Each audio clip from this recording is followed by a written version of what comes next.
I am offended by some. And Mr. President, the next time you have something to say about me, say it to my face.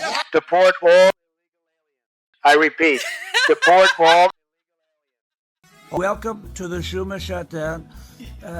We call it the Schumer Siesta, right? It's the Schumer Siesta. He put the government on siesta, crying Chuck. And El Hakimo Jefe Jeffries, we used to call him Dollar Store Obama. They put the government on siesta to give your health care. We're not going to let it happen. I looked at both of them. I said, we're not going to let it happen. It's no bueno. I said, it's no bueno. They begged me. They said, but senor, por favor, please give health care. I said, we're not going to do it. We're never going to do it. It's not going to happen. And they're also very upset about our big, beautiful sombreros. You look at them. These are the greatest sombreros the world has ever seen. We really have the best sombreros, and everybody wants one except Crying Chuck and El Hakimo Jefe Jeffries. They don't want one, but they're going to wear one when all is said and done. We're going to end the siesta. We're going to reopen the government, and we will not give in to the demands of Chuck and El Jefe. We're not going to do that. Thank you. God bless you. Dio lo bendiga, and God bless America. Thank you for your attention to this matter. Schumer Siesta and Schumer Shutdown are trending. And I'm here to show you the memes and the reasons why. Brokeback sombrero. Now, I know the leader is going to show a poll that says that Democrats will be blamed for the shutdown. There are many more polls that show Republicans are blamed. The question in that poll is biased. Biased. In the New York Times, but it's biased. If you turn the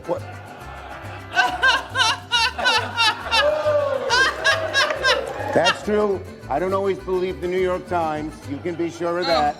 Neither do you. He just said the New York Times is biased in favor of the Republicans. Come on, and the room erupted with laughter. I am not even Mexican. I don't know why President Trump keeps saying that. He needs to say it to my face, Holmes. And while we're at it, I'm getting really tired of all that dollar store Obama. It's getting old, homie. My name is not Dollar Store Obama, okay? Órale! Arriba! Arriba! Schumer Siesta and Schumer Sombrero and Hakeem Jeffries sombrero memes all started when President Trump looks like he truthed this video. No way to sugarcoat it. Nobody likes Democrats anymore. We have no voters left because of all of our woke. So we need new voters. And if we give all these free health care, we might be able to get them on our side so they can vote for us. They won't realize we're just a bunch of woke pieces of, at least for a while until they realize they hate us too. So this obviously is not real. And instead of just laughing and seeing this for the joke that it was, they decided to melt down. And then President Trump did it again. Bigotry will get you nowhere. We are fighting to protect the health care of the American people in the face of an unprecedented Republican assault. Are you not entertained?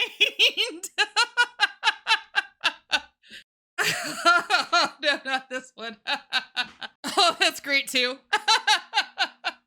You asked me this morning about sombreros and memes and why Hakeem Jeffries is all alarmed by that. But look, these are games. These are sideshows. People are getting caught up in battles over social media memes. We've got to keep this is not a game. We've got to keep the government open for the people. I don't know why this is so complicated. And to my friend Hakeem, who I was asked about, man, just ignore it.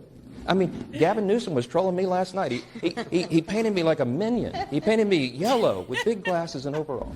And I thought it was hilarious. You don't respond to it. For all my friends, R's and D's, don't respond to it. Get to work, do the people's business. Exactly, because when you do respond to it, it just sparks even more memes. Okay, this is kind of funny. This is what happens when you let a meme get under your skin and you make a big deal about it. It just starts a cascade of even more of them. Well, this is all caused by the Democrats. They asked us to do something that's totally unreasonable.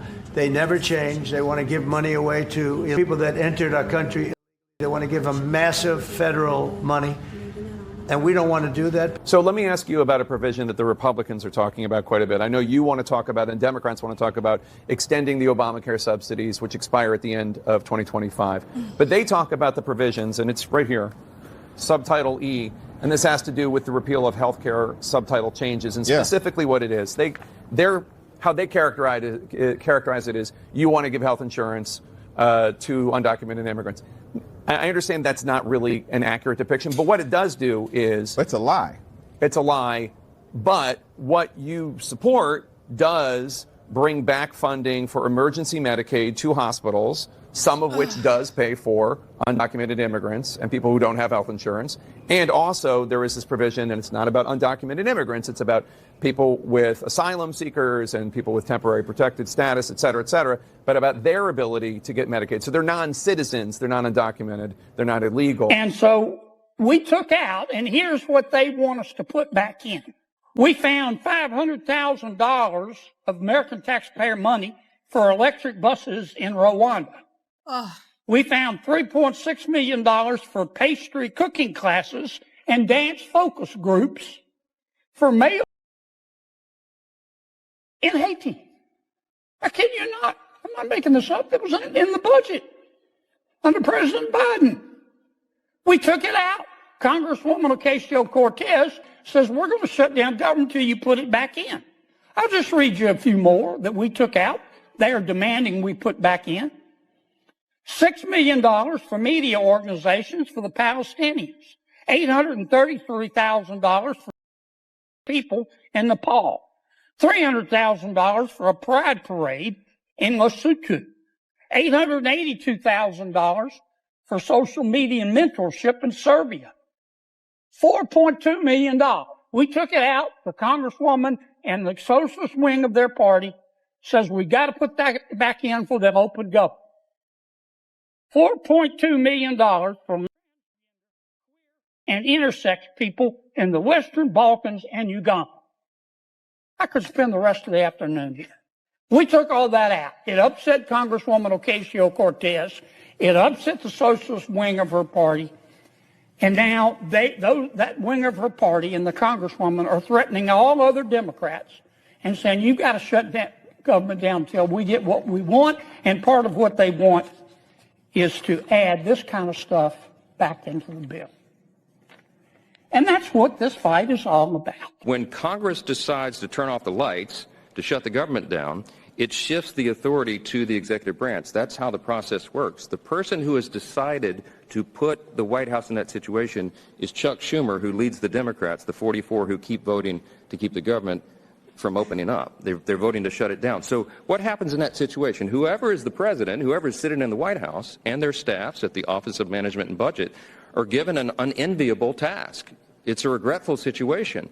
They have to then determine, since the spigots have been effectively turned off and there's no more money coming in, they have to then prioritize, triage effectively, federal spending. They have to look at all of that and say, you know, which things are deemed essential and which are non-essential, which priorities, policies, and personnel must be kept to keep the government operating, and which are less of a priority. So whomever is sitting in the White House gets to then apply their lenses of review. We happen to have a Republican, a conservative administration. We're very grateful for that. We're limited government conservatives. We think the government's too big. We think the federal government is too big. It does too many things, and it does almost nothing well. And so it serves the taxpayers to send less of their hard-earned money to Washington and keep more in their pockets. That's what we're advancing through the One Big Beautiful Bill and all the legislative priorities that we achieve. But see, sometimes Democrats, not sometimes, all the time, Democrats don't agree with that because they love big government. I mean, listen to them. They want the government to control every aspect of your lives, and they need all of your hard-earned dollars to do that. In fact, they'd like to take them all. We believe the opposite. So here's this situation. Here's the president, the current occupant of the White House, that's been given this opportunity by Chuck Schumer, and he's a limited government conservative. He's looking at that and saying, gee, you know, this is inefficient, this is ineffective. And we'd never get Democrat votes to limit that because they never vote to limit government, ever. It's against their religion.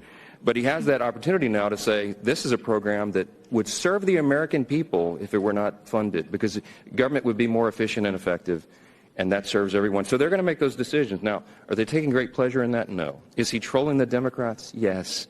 I mean, yes, because that's what President Trump does, and people are having fun with this. But at the end of the day, the decisions are tough ones. And I've met with him.